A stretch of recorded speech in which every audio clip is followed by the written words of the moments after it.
Hello, everyone, and welcome to another edition of CEO and Market Expert Interviews. I'm your host, Lucian. Some of you know me as Triangle Investor from X. In today's edition, we have Dev Randhawa, F3 Uranium CEO. Hi, Dev. How you doing? Hello from Canada, West Coast. How are you, Dev? I'm doing great. Thank you for asking. Thanks. Dev, before we touch on F3, I want to hear your comments on the uranium market as well as the pullback as a seasonality-driven pullback, or you see something else behind this pullback. What's your take? I think it is seasonality. Contracting usually in the uranium business is more in the fall. So then you tend to see upticks in the price. And so that's certainly one. We certainly had I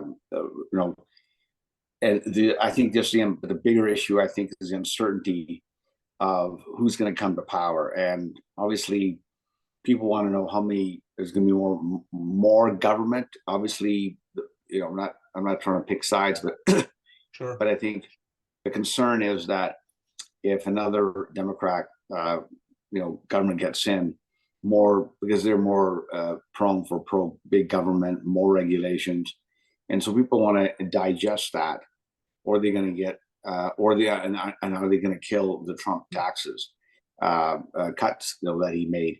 So if that's the case, people want to be money sitting on the sidelines until they get clarity on and so that money just doesn't find its way down. So I think it's concerned about the overall market, but this is why it's very hard.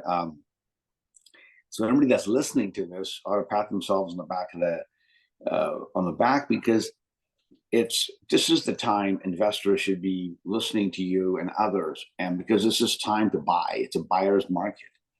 But there's fear out there and uncertainty. But these uranium stocks are trading like uranium is $40, $50. We're at 32, 33 cents. Well, we got there on the discovery the first few weeks.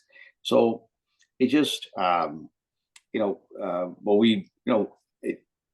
I feel, the only thing bad about it really is if companies haven't raised money and they didn't do it at the top of the market, now they're doing it, then they're really a disservice to their, and I think we've seen that out there with a couple of U.S. companies that are timed their financings wrong. Yeah, definitely. I agree on that. And majority investors agree on that, what you said. Dev, I'm sure that people would like to hear your comments on the proposed deal between Fission and Paladin, as you are actually a founder of Fission, and you have probably a little bit different angle than the others. So what's your take, and do you see more M&A in the future?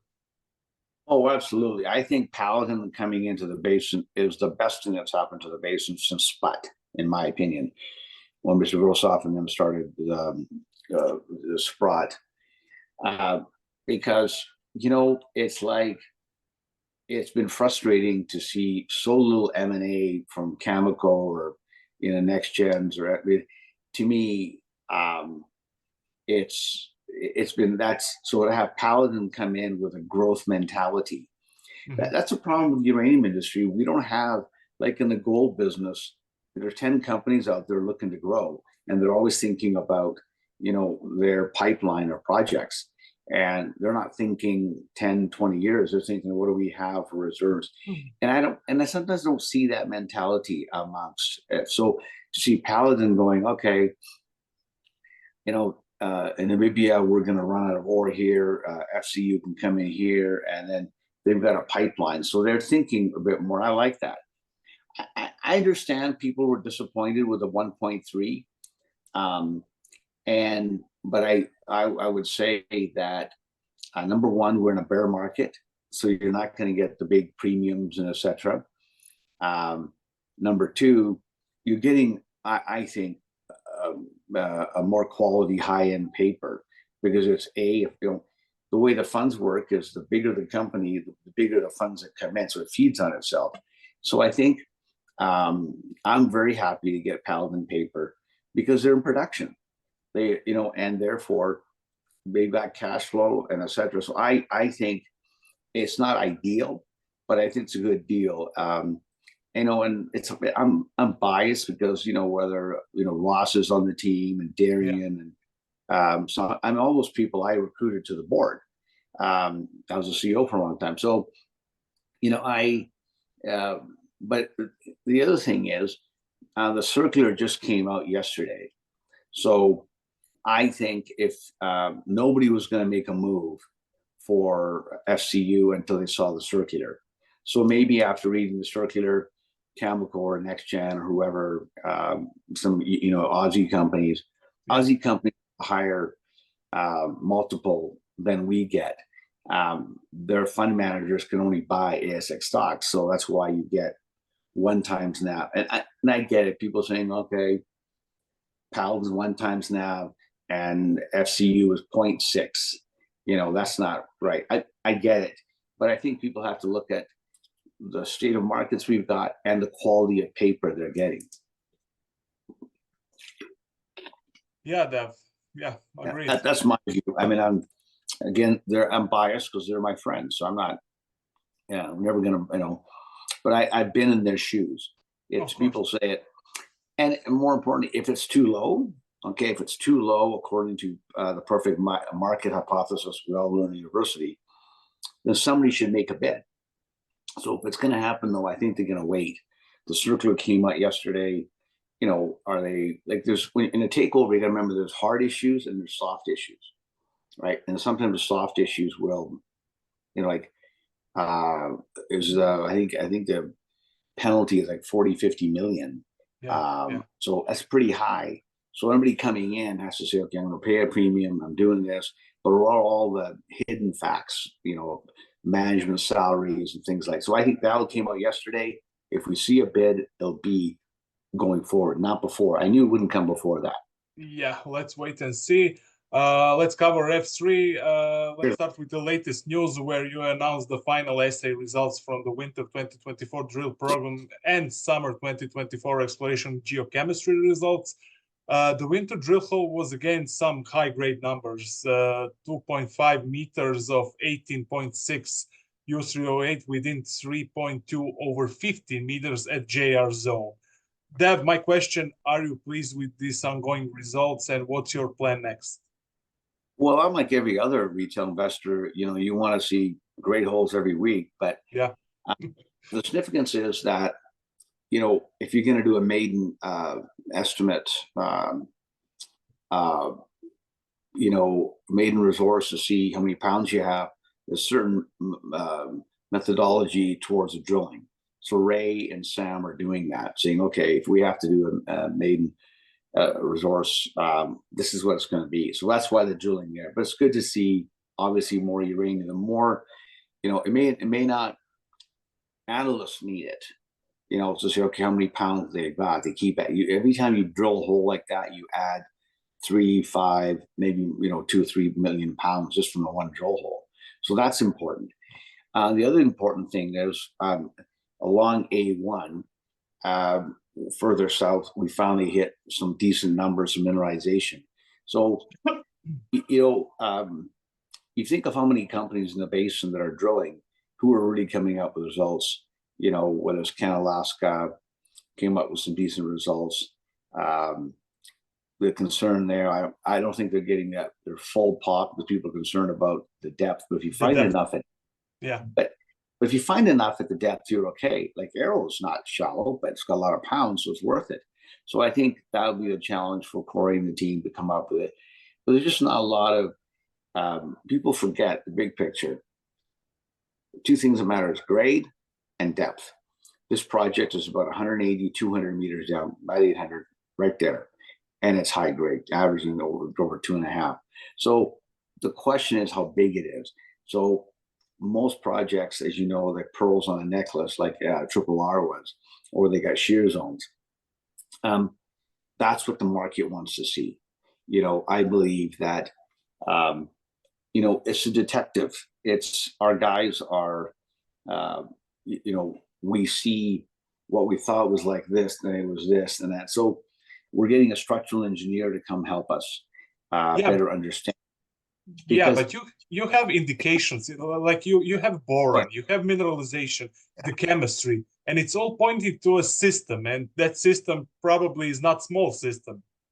Exactly. So it's frustrating, obviously, for Ray, Sam, and myself and other management that we haven't hit, given our hit rate. But we're well funded. We've got 7 million flow through money. So we're drilling. We're not stopping drilling till Christmas. We're going slower because we get a hole. We want to fully examine it. The geochemistry that's in the hole, and that rather than just blindly just setting out holes, we're trying to take the hole, examine it in relation to the last hole, and run it through our computers, and then decide where the next hole is. Okay, so that's why. So we won't stop drilling. Like, it just continues on. We decided that we're going to drill slower, and plus, you know, we put out some pretty good numbers yesterday, and our stock went 0.5 cent. So, so it's important that we continue to drill, but we're just drilling slower to stretch the money out, and hope, like I said, we'll, you know, come winter, we'll raise some more money for next year. Okay, Dev, but you will still be focused on A1 and B1. Will Yeah. you maybe try to test other conductors? That's a very good question.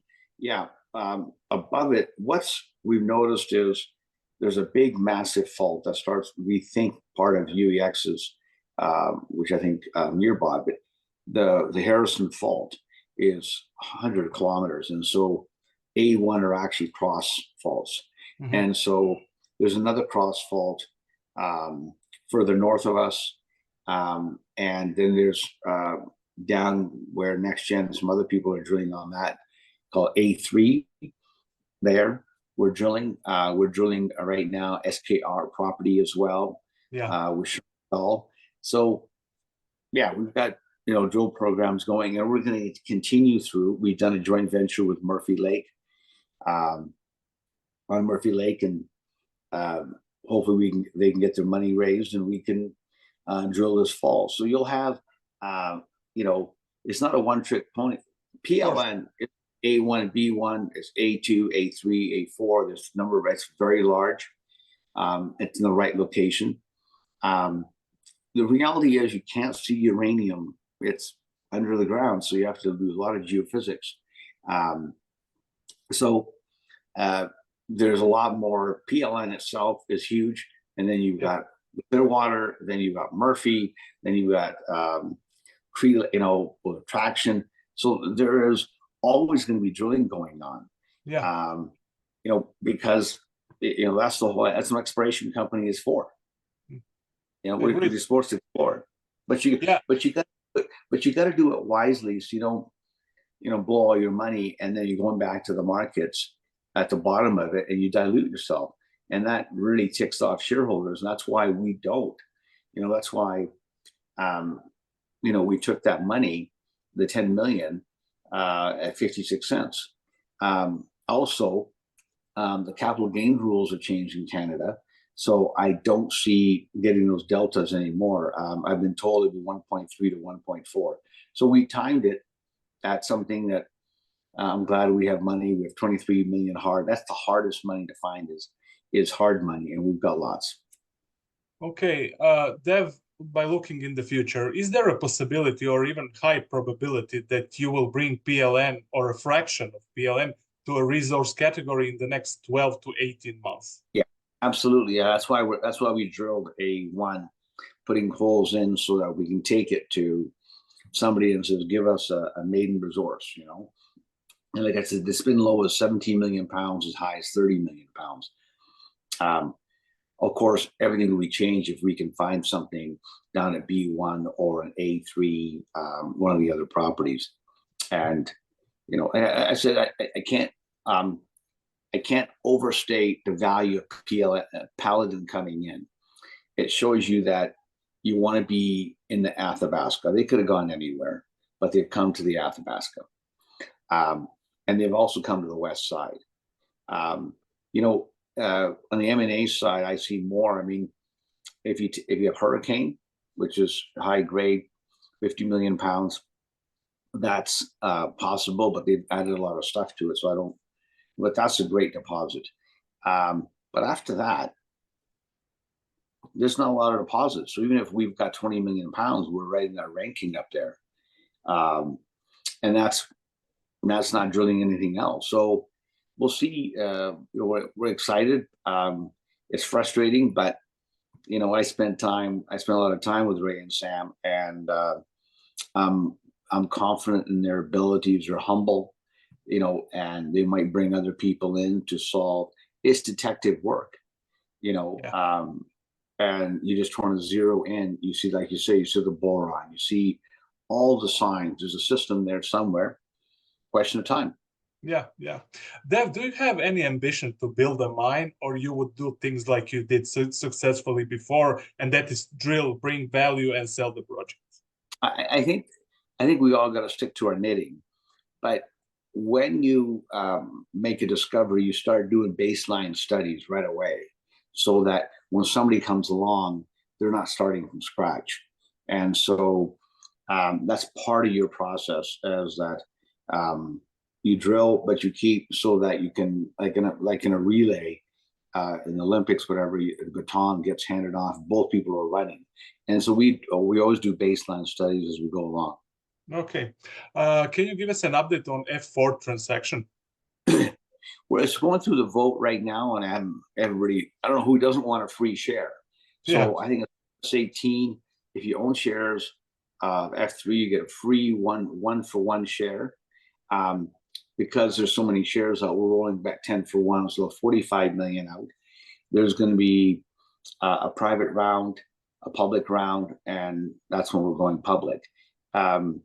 We still think it's the valuations are there. The market's changed. We'll see. At the end of the day, it's whatever the market is. But yeah, we're quite excited. And 17 projects are going in there, and they're not. People say, "Oh, they're how good are they?" Well, you got Murphy, you've got Cree, you've got a number of drill-ready projects. That's what we've always tried to do. You're drilling here, but you got to have a pipeline of projects at different levels, so when you want to drill, you can drill. Like SKR, Sherman wanted to drill it, we're drilling it because it was drill-ready. But so we spend, even though people are very focused on A1, B1, we are doing work all our properties so that they're getting closer to drill-ready, because that's what matters. If someone comes into joint venture with you, they need news, and because juniors live and die by news releases, positive ones. So only way you can do that is to drill. So you've got to have these projects drill ready. Yeah, Clearwater West is a brilliant project. I mean, in the terms of location, it's surrounded by big names and big deposits. Like you said, Sherman has started to drill, SKR has started to drill. What are your expectations from that drilling campaign? I trust our team. I've longed to have an approach of how is it going. It took us 16, 20 holes to find triple R. It just takes a while. And sometimes it's instant, but it's rare. You look at all the major gold finds in the world ever, lots of misses till people finally, and especially in the Athabasca, you're already talking 5-10 meters and you can be off, right? But I like their chances. Like you say, it's location. If they find something great, if they don't, I know they're going to come back with better information, do it better next time. Yeah. Final question, Dev, any plans for F5? Yeah. Well, if we hit our Murphy, absolutely. I mean, look, we have, like Rick Rule says, you want to bet on people who are seriously successful. And if you want to call Strathmore first, then there was Fission Energy, FCU. Now we're on our 5th company. So I think our track record has shown that we haven't started a brand new company, and we've always rewarded loyal shareholders, right? And those who were loyal to us in 2007 look in their account and say, "Oh, I've got Denison, Energy Fuels, FCU, F3, and now I'm going to have F4." So you have 5 different stocks in their account. And I don't know anybody else has done that, but also our technical teams made 3 discoveries, which is unheard of. So at the end of the day, it's management when it comes to juniors. We're well funded, very rich in properties. I like our chances. So that's why I think in these markets, you want to own stocks like, F3 because the management, the treasury, and the properties. Yeah, that was Dev Randhawa, F3 Uranium CEO. Dev, I wish you luck with all your projects and looking forward to hear from you again.